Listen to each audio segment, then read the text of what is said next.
So last time we were talking about how the gospel of Jesus is not a good news, bad news story. The gospel of Jesus is a bad news, good news story because you need to know the bad news first in order to really appreciate the good news.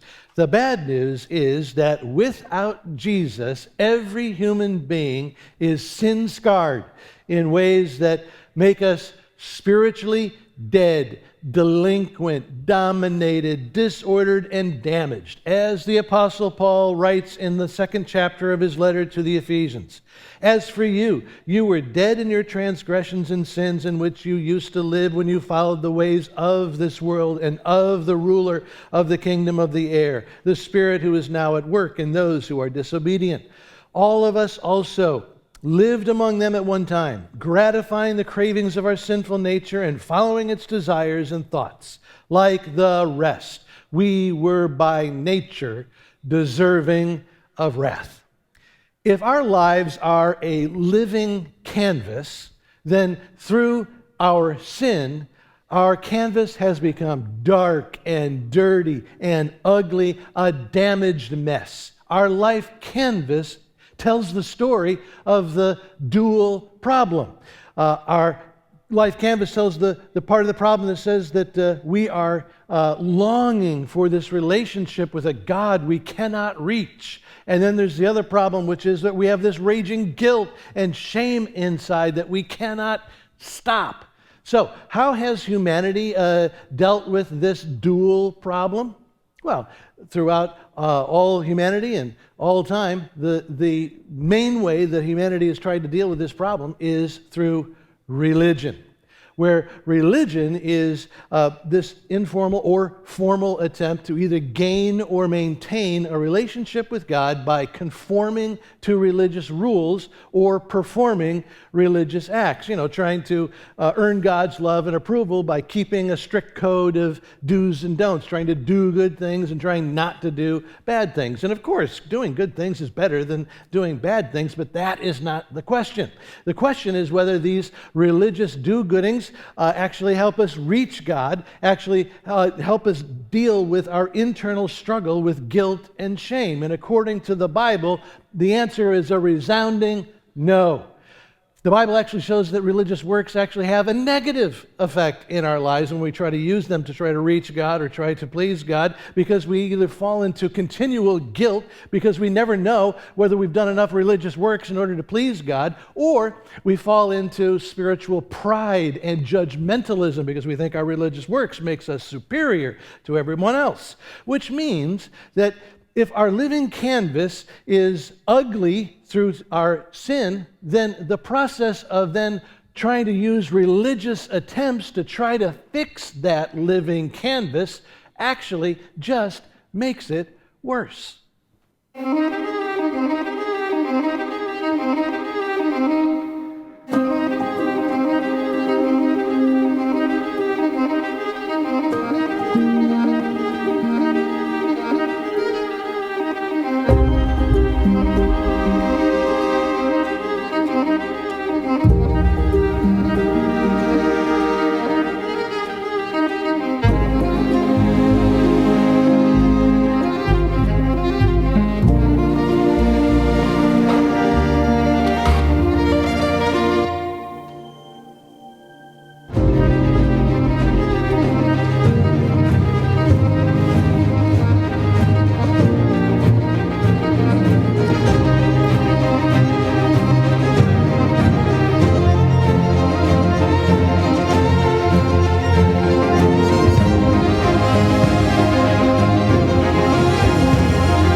Here's our problem. Our living canvas is through our sin just damaged and dirty and dark.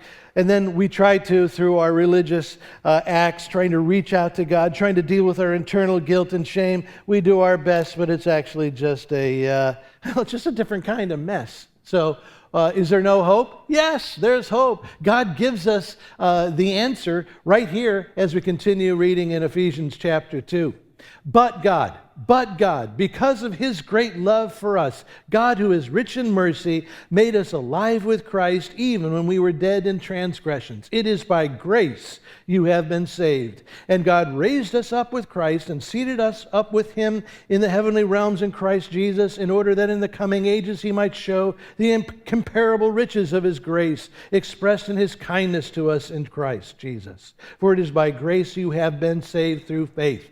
And this is not from yourselves. It is the gift of God, not by works, so that no one can boast. For we are God's masterpiece, created in Christ Jesus to do good works, which God prepared in advance for us to do.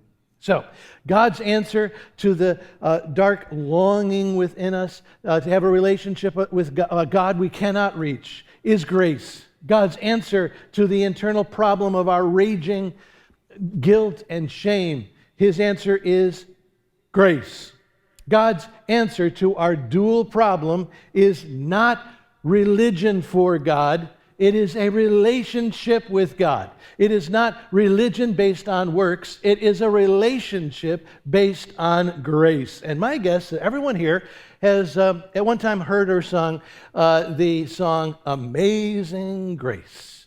But I wonder, how many people who know this song know why God's grace is so amazing? The Apostle Paul, clearly in these words we've read, is amazed by God's grace. How about you? Are you amazed by grace? Let me try to explain why grace is amazing using the words of Paul here in Ephesians chapter 2. So first I'm going to give you a definition of grace that comes from what Paul writes here in Ephesians 2. And then after giving you this definition, we'll try to go back into Paul's words to see how it plays out. Let's start with the definition. God's grace is God's two-part surprise, where he simultaneously saves us from something that's beyond terrible, and then also saves us into something that's beyond terrific. See, God's grace is always this double surprise. God's grace is always this unexpected salvation from something terrible that I do deserve, and then also his unexpected salvation is salvation into something that I don't deserve. Now, let's see how this plays out in the words of Paul, who says that we're all spiritually dead in our sin, but God. But God. But God, because of his great love for us, God, who is rich in mercy, made us alive with Christ even when we were dead in transgressions. So, when I was spiritually dead and deserving wrath, God surprises me by resurrecting me in Christ. Why does he do that? Because he loves me. And that word that gets translated love from the Greek is the Greek word agape, which I've told you many times is a word that those first followers of Jesus adopted and reinvented, it refers to God's unique, unconditional, self-sacrificial love. So God saves me from death beyond terrible by his agape love. So that's grace, right? No, that's not grace yet. It's not baked all the way. That's only half grace. See, the grace then is not only the first surprise, there's also a second surprise. And you would know that second surprise if you could read the Greek. See, the English translation here tells only half the story of God's grace. Let me give you a direct translation of Paul's Greek words. But God, because of the agape love through which he agapes us. You hear both the agapes? Both those agapes are the two parts of grace. There's the first surprise, God saves me because of his agape love. That's surprise number one. Surprise number two is that God saves me through his agape love. And that double surprise is what makes grace amazing. God not only saves me from something terrible because of his agape love for me, God also saves me into something beyond terrific through his agape love for me. So you know what Paul means, right? By how God saves me through his love. You know what that means, right? Paul means that it's God's constant, everyday agape love for me that does something terrific in me. It's that terrific thing that Belle did for the beast in the Beauty and the Beast story. When I used to officiate weddings, I officiated a marvelous wedding of a bride and groom who were Disney fanatics. And they were such Disney fanatics that their wedding had the whole thing was a Beauty and the Beast theme. The decorations were Beauty and the Beast. The bride's dress was just like Belle's. And when she came down the aisle, it was all, to the orchestral strains of the Beauty and the Beast. And as the music swelled, and as the bride came down the aisle coming toward me, and the groom who was standing next to me, I couldn't help it. I just had to turn to the groom next to me and say, I just figured out that in this beautiful wedding, you're the beast. Then I turned to the groomsman next to him and I said, and you're the beast man. And thank you. Thank you. Groans in my grace sermon. Thank you. I can't help it. I got to tell you the same thing. You're the beast. You're the beast. Remember the story? The Beauty and the Beast story starts on a freezing cold night when an old woman knocks on the castle door of a handsome prince. But the handsome prince refuses to let this old woman in and instead lets her suffer out in the freezing cold. And so a curse comes down on this handsome prince so that he becomes ugly on the outside, just as deformed by sin and selfishness that he is on the inside. And the only way for the beast to be saved from this curse is for him to learn to love through being loved. You're the beast. I'm the beast. And God's amazing grace is God saving me because of his love, but also God saving me through his love. I am deformed by the curse of my selfishness and sin, but through God's love, God transforms me from a beast into the prince of his royal bloodline. Through my daily experience of God's unconditional agape love, God is teaching me how to reflect that same grace in my relationships in a way that breaks the curse and the damage within me that makes me a beast. It's the double surprise of God's grace. God saves me because of his love, and then God saves me through his love. And this double surprise continues as Paul writes, God made us alive with Christ even when we were dead in transgressions, and God raised us up with Christ and seated us with him in the heavenly realms in Christ, in order that in the coming ages he might show the incomparable riches of his grace. Paul says that when I was dead and could do nothing to deserve anything good, God unexpectedly gave me life in Christ. God made me alive. So that's grace, right? No, it's only half-baked. That's only halfway. There's another surprise that's coming. God not only saves me from death that's beyond terrible, but then God saves me into something that's beyond terrific. Notice the words. Not only does God make me alive, but God raises me up and he seats me in his realm. We'll study these two images of being raised up and seated next time. But just notice that both these images are of extreme and special honor.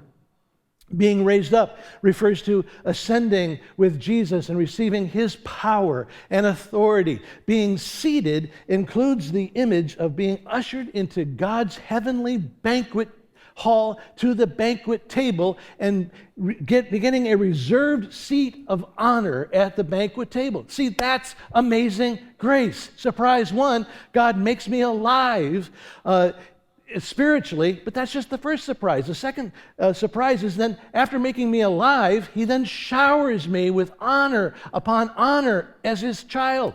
If God had just resurrected me from death in order to make me a servant at the banquet table, that would have been surprising and wonderful enough. But God does not just resurrect me to make me a servant at the banquet table of eternity. God exalts me as an honored guest at the banquet table by seating me as his own beloved child. That's the double surprise, and that's amazing grace, which gets even more amazing when you notice the word with.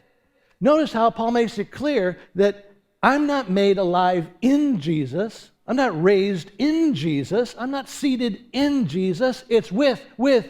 I'm made alive with Christ. I'm raised with Christ. I'm seated with Christ, which is, that word with there is just to complete that picture of this surprising, amazing, not religion for God, it's a relationship with God. Well, I'm given the picture of actually having Jesus with his arm around my shoulder, seated next to Jesus at the banquet table in a seat of honor. It's this amazing grace that, when I experience it firsthand, changes everything about who I am and what I am about in life.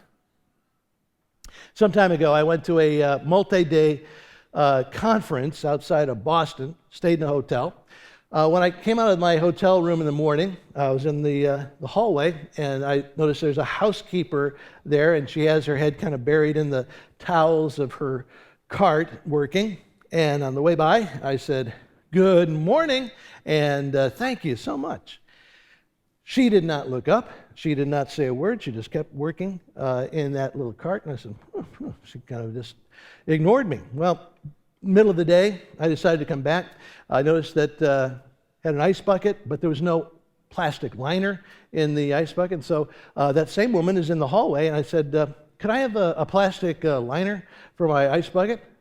She gets the plastic liner, gives it to me, doesn't look at me, doesn't respond in any way. And now I'm convinced that she doesn't like me.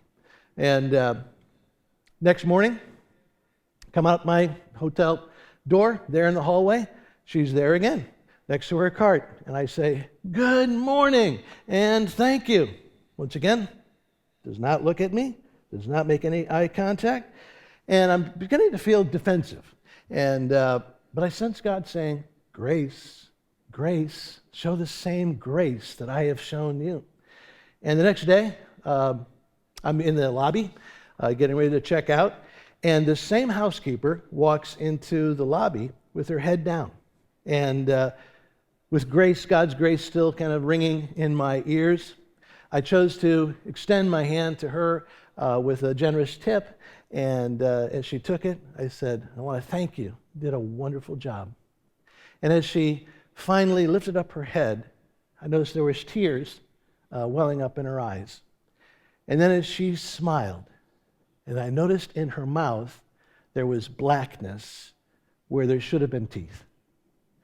And then as soon as she smiled, she quickly bowed her head down and scurried away, wiping her eyes.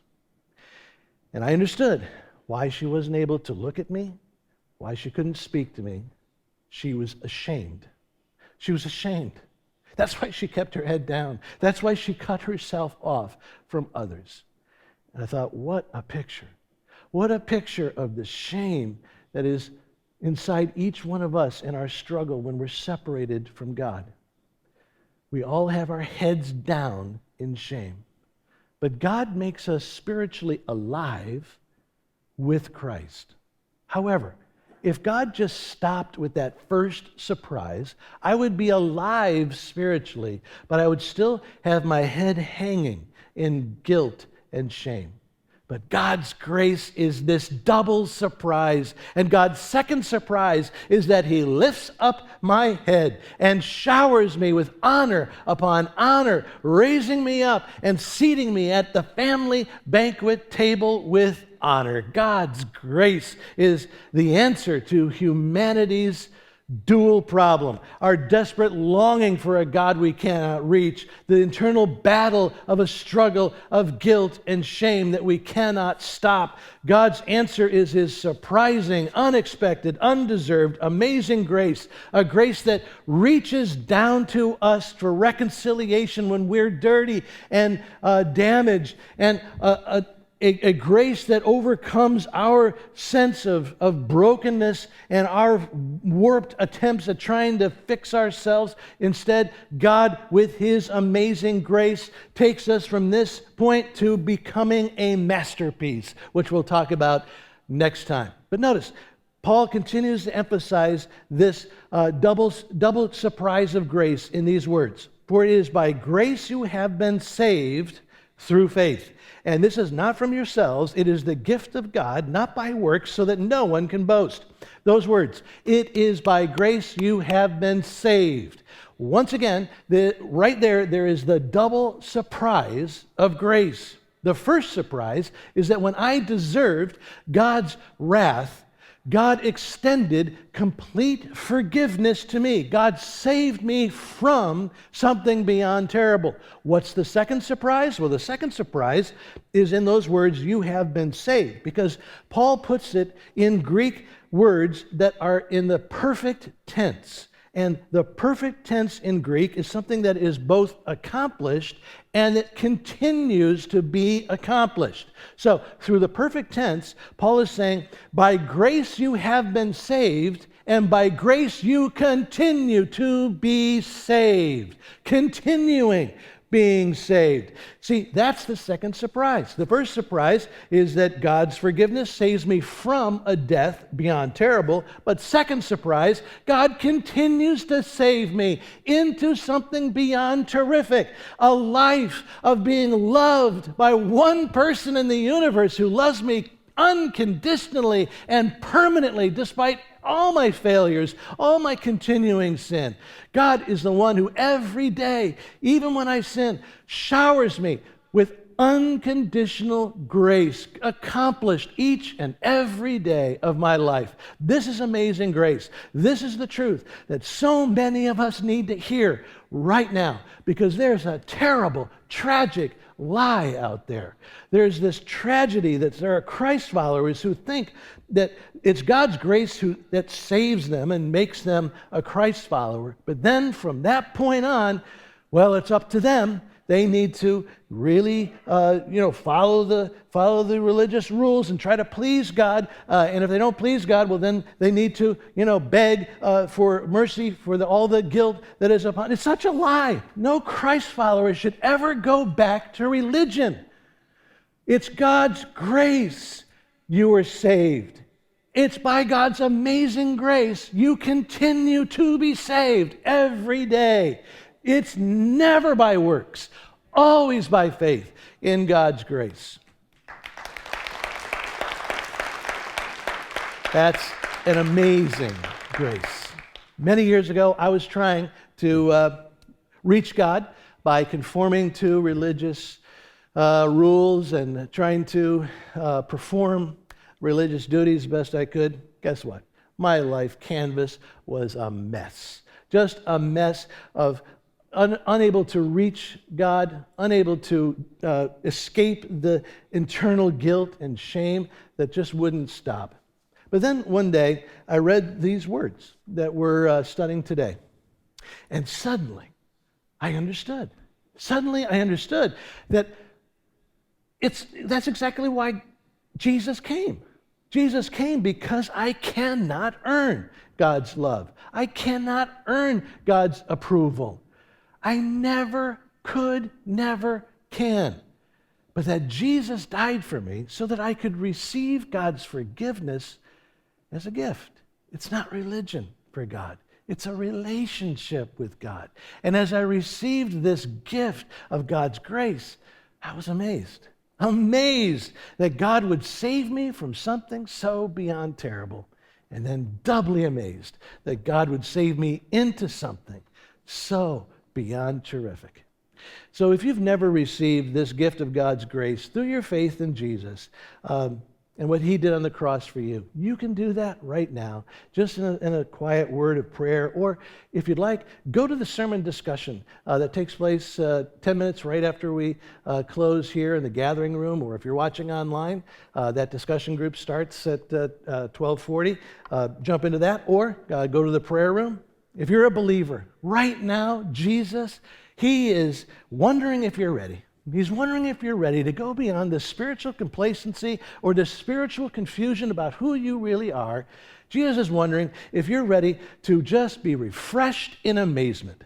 Refreshed in amazement. Jesus wonders if you're ready to be amazed by his grace. Thank you for watching BlackRock Church's Sunday service. We're so glad you found us, and we hope this message made you feel more connected to God.